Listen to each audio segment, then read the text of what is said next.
is the Adventist World Radio, and you are listening to the Voice of Hope. The following program is in English on 15440 kHz.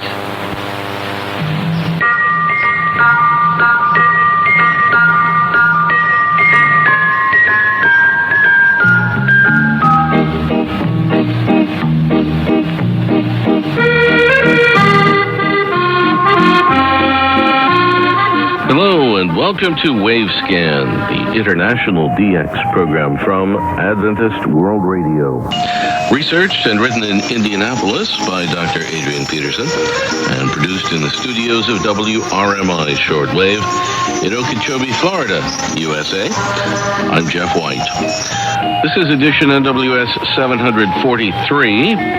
On Wavescan today, the first radio broadcasting station in the Marshall Islands. We'll be talking with Dale Stagg, the CEO of Reach Beyond Australia, and our Bangladesh DX report.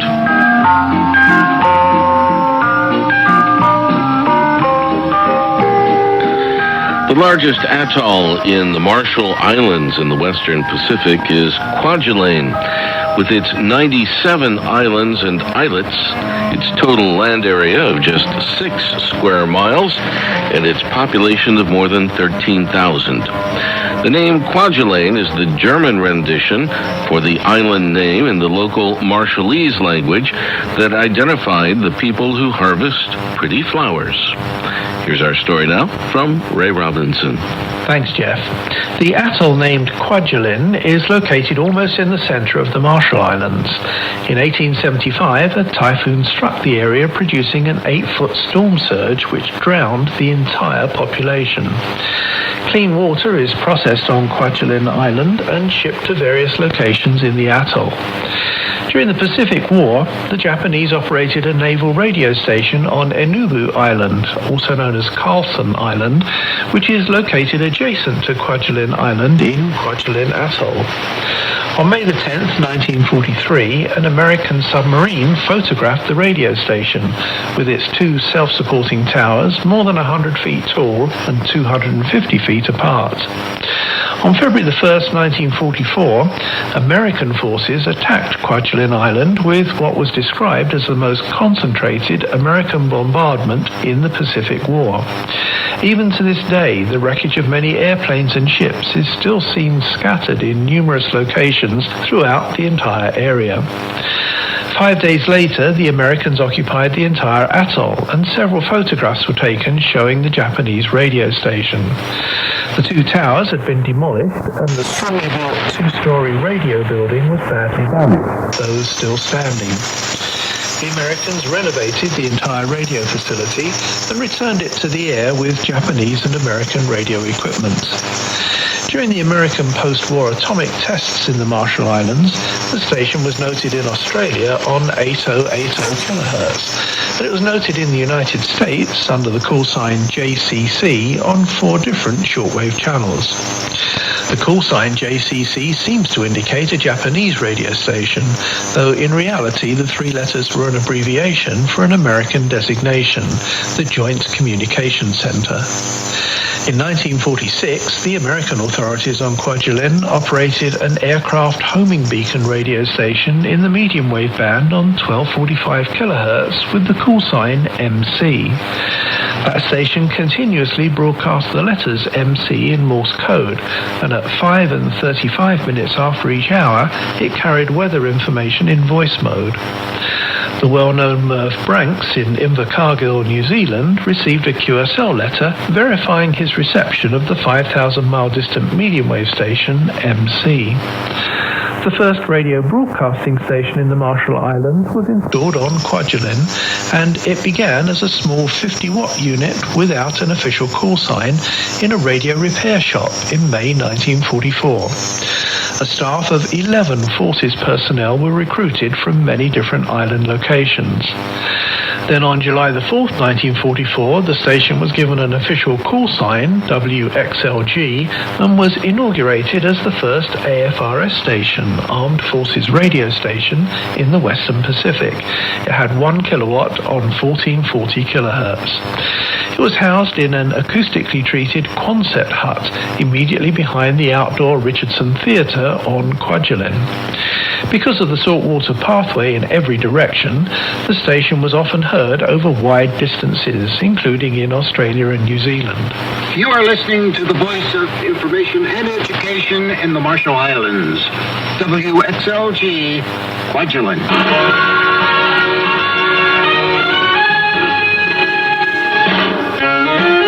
Hi there, folks. It's time for Johnny Johnson and the Night Watch. We have the very best recorded music, jazz, and popular. If you have any requests, call them in. Let's start the evening off just right with Joe Stafford.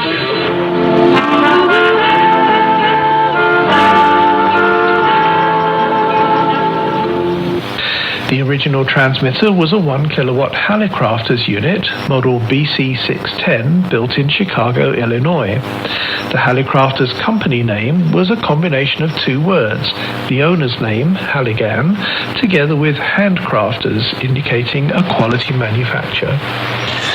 During its early era, the Armed Forces Radio Service, AFRS station WXLG on Kwajalein, was an individual unit of the Pacific Ocean Network, which received relay programming on shortwave from California and Hawaii. In January 1945, for example, the American Army Communications Station in Hawaii, station WTV, was noted in Australia on 9175 kHz with a program relay for all stations in the Pacific Ocean Network. And then in February 1945, the medium wave transmitter location was transferred to nearby Carlson or Enubu Island with a new 500 watt transmitter. Initially, AFRS stations with a 4-letter call sign beginning with the 3 letters WXL were located in just the Gilbert and Marshall Islands, though subsequently additional Pacific territories were added, including Guam, Wake Island, and Hawaii. The 4th letter in a WXL call sign indicated a specific station, such as, for example, WXLG on Kwajalein. Additional programming for WXLG was recorded on discs that were flown out from AFRS headquarters in Los Angeles, California, though the daily schedule on Kwajalein included a considerable amount of locally produced programming. There were also daily off-air bulletins of radio news from the BBC in London via the BBC shortwave transmitters at Daventry. The on-air slogan announced by WXLG Kwajalein was "The Voice of the Crossroads." During a 13-year period running from 1946 through 1958, the United States conducted a total of 67 nuclear tests in the Marshall Islands, and station WXLG was one of the key communication stations for those earthquaking events. In May 1953, a new 1 kilowatt medium wave transmitter was installed, and soon afterwards, new studios were installed in the Recreation Services Building 805.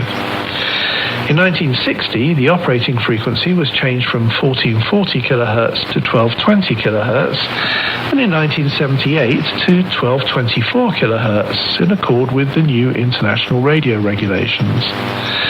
The first FM transmitter, a 100 watt unit, was installed in the same Recreation Services Building 805 in 1968. The usage of medium wave at AFRTS Kwajalein was dropped 7 years ago in 2016, though FM is still operational to this date in 2023, now as AFN, the American Forces Network. For a few years in the early 1980s, a local FM relay station was installed on Roe Nama Island, some 50 miles north of Kwajalein.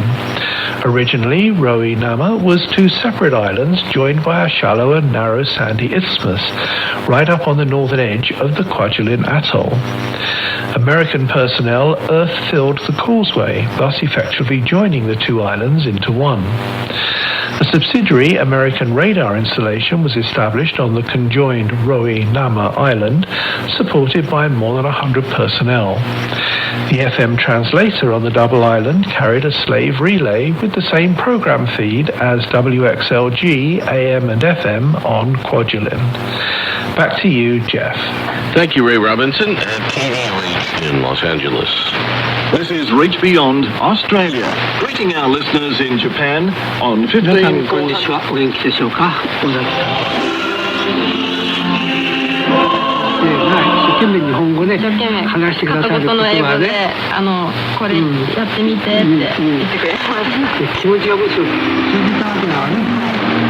Reach Beyond Australia began broadcasting on shortwave to the Asia-Pacific region in 2003, although until 2014 the station was known as HCJB Australia. Reach Beyond's Asia-Pacific broadcasts reach countries in South Asia, Southeast Asia, and East Asia. Regular programming for the South Pacific concluded in October 2015, but may be resumed in the future. Strategically, Reach Beyond's programming priority is South Asia, India in particular, Myanmar, formerly Burma, and Japan, but this does not exclude other destinations. During our recent visit to Sydney, Australia, we had the opportunity to talk with Dale Stagg, CEO of Reach Beyond Australia, which, by the way, is organizing the B23 HFCC Shortwave Frequency Coordination Conference, which will take place in Queensland, Australia, in September of this year. Dale, to begin with, Reach Beyond Australia, some people, it was formerly HCJB Australia, right? It was, Jeff, and good to be here with you in Sydney. It was HCJB, and our organisation globally transitioned to a new name, that of Reach Beyond, some years ago now. And tell me how Reach Beyond Australia, or HCJB Australia, came to exist in the first place.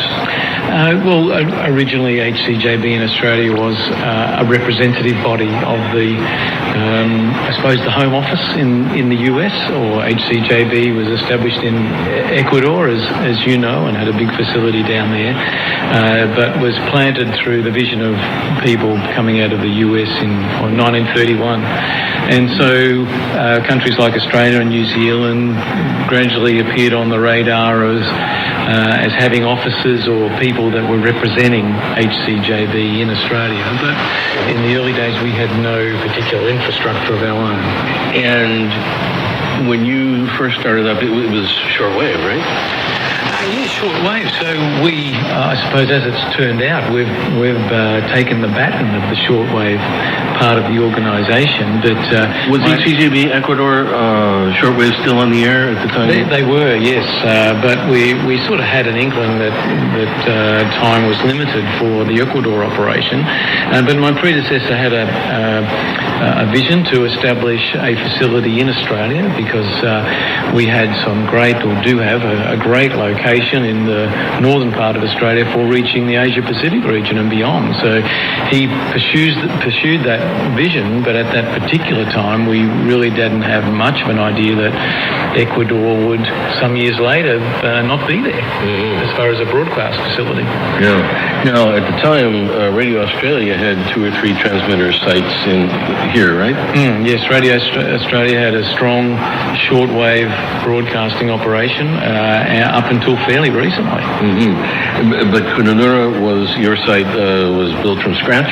It was, yeah. So Kununurra is in the far northwest of Australia, in Western Australia, and is quite a remote area.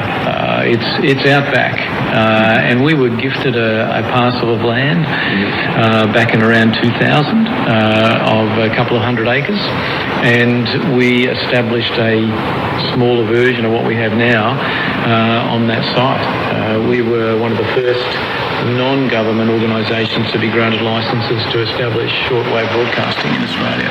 And was it difficult to get a license in those days? It was. In those days there was no licence for non-government broadcasting.